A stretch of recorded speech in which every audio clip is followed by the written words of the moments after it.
Hi, I'm Cheryl Brass, founder and executive director of the East Brunswick Symphony Orchestra. It's the honor of the East Brunswick Symphony Orchestra to partner with the Department on Aging through a grant from Middlesex County to offer chamber music in the spirit of the holiday.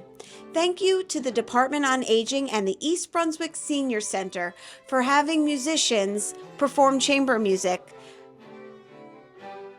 The East Brunswick Symphony Orchestra is a new nonprofit professional orchestra bringing communities together through the inspirational power of music.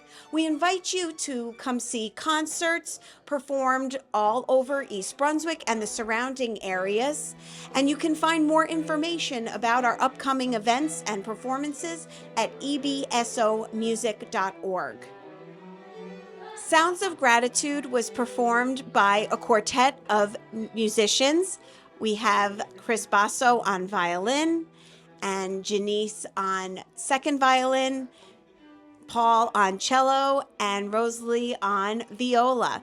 And these musicians are each performing on their part, which makes it very interesting to hear the music extrapolated, whereas in a big orchestra, you hear many musicians, but the individual lines sometimes can get lost.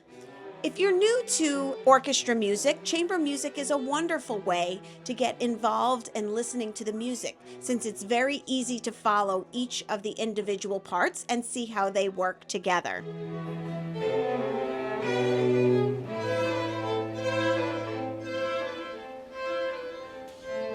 I'm accompanied also by Nate White, our conductor and artistic director, who announced to the audience about the pieces and the spirit of what the chamber music ensemble was trying to perform.